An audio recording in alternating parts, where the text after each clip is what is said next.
Good evening, everybody. My name is Lenny Williams. I'm a grateful recovering addict and alcoholic. I'm going to be real quick on the pain because I only have 5 minutes. I grew up in a Catholic household. It wasn't that dysfunctional, but slightly, just arguments, nothing physical. And, just was taught to look good on Sunday, smile. When people ask about how everything is in family, give a thumbs up and smile. We didn't really talk about it. And so I learned how to suppress my feelings. And then I grew up and I found alcohol and marijuana and other substances. And I was good. It was a party until it wasn't. I drank and drunk for 25 years.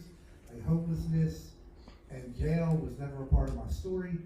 And that allowed my pride and my ego to stay in my own way, not getting in trouble. I wasn't going to jail like all my friends. I wasn't sleeping under bridges. I had a place to go. So, I'm doing good. Until it wasn't. In October of 2023, I quit using narcotics in April of 2022, but all I did was I wasn't sober or clean. I just turned to alcohol and marijuana every day. And I always drank, but I never drank like I did starting in 2022. And finally, by October of 2023, so it took like a year and a half, it got to the point where I couldn't even go to work without going through withdrawals. So it got to the point where I wasn't going to work. I stayed home one day, so I could go to the liquor store as soon as they opened, and the next day, did the same thing, except for I know I have a problem, and I figured I'm gonna do it on my own. I Google, I end up in urgent care telling the lady I need some Xanax for my nerves. And she laughed at me and said, look, you're shaking, go over to the hospital. Long story short, I have resentment against Christianity Hospital. My family tried to help me. My family tried to help me about 7 or 8 years ago.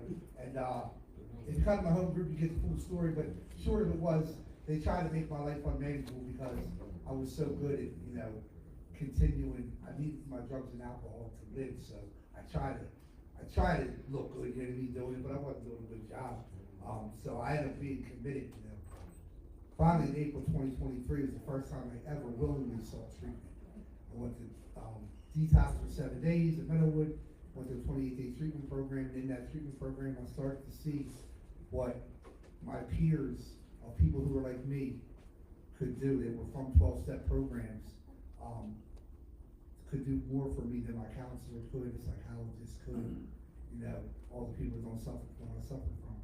So when I come home, I'm going to AA every day. I grew up with that big, and I ran into him after like 4 days. I started smoking marijuana again. I cleaned out my room, my truck, I found alcohol, I threw it away. Marijuana, I'm holding these pens before they think I'm still going to AA, and then when I go home, I'm like, yeah, I'm doing good. So I run into Zach, and he's like, how's it going? I'm like, oh yeah, great, smile, thumbs up. He said, all right, man, as long as you're being honest. Went home, he was killing me, So, I did get honest in a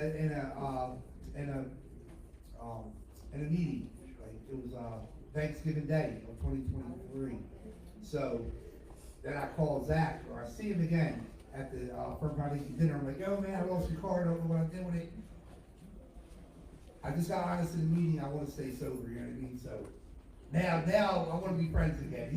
He's been trying for years, but you can't. You can only carry the message. You can't carry the alcohol around. So anyhow, he gives me his number. He sends me a text. I end up going to Strength and Recovery and reach the church, and I walk in. It's just Adam and James. And God bless them guys, man, because it was just us three, and I think they let me rant for like 45 minutes. I was fresh out of treatment, you know what I mean, fresh in the 12-step program, and they let me get out my pain for 45 minutes. And then I started coming to the Wednesday night group, which led me to attending church as a journey. And we talk about worship, and I'm glad James pointed out our first step. Because I was going to bring it up, and I'm going to bring it up again. I ain't going to steal my thunder. The separation from God is what I suffered from. Like Kenny said, the alcohol and drugs are only merely a symptom. And when I walked into the journey, they played I trust in God. And I heard, I sought the Lord, he heard, and he answered. That's what happened to me. You know what I mean? And now worship. I wish I read the Bible and did step work as much as I was in the worship music. That's all. But you know, the Strength and Recovery group really allowed me to get into service. So I'll be quite honest. I had like 3 home groups. My first one was in AA, and then I go to other meetings. I go to meetings every day, unless I'm serving somewhere else. And but they didn't get commitments. So another meeting I was going to, I was like, all right, I want to make this my home group because they serve the community. You know what I mean? I didn't tell the other. I still make the coffee at the first one. I didn't tell them I got another home group. I just, keep doing my job.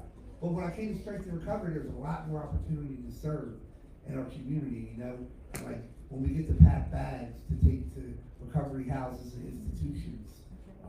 One of the first ones I did was about a year ago, and at the end of it, Jim's daughter prayed us out. I always had a problem with praying in a group, and Jim's daughter prayed us out. And I think she was like 7 times.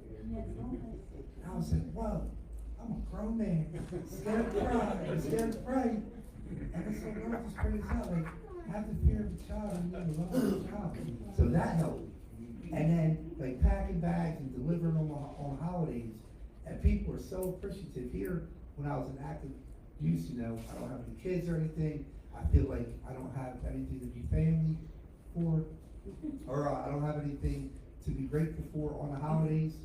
And that was just me being sick. But now, like, I get to go places, drop stuff off, and see people. And they're so happy that somebody came to see them on the holidays. And, it's not just me. I'm just like the envelope that showed up that day. But it feels good, you know what I mean? It helps me just as much as it helps them. And I'm just so blessed to have a home group that does so much service to keep me busy.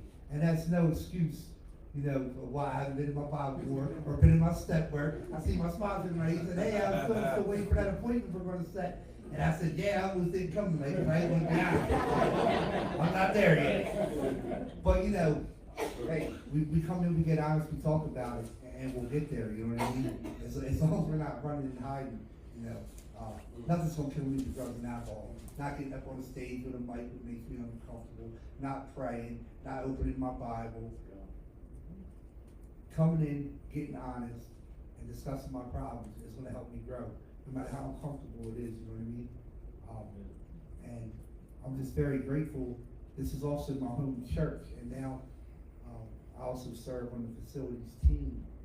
And Journey's good for helping believers, or bringing people to Jesus and getting them to believe in Him. And then, if you want to grow more, then you join a J group or J team, and start your journey there.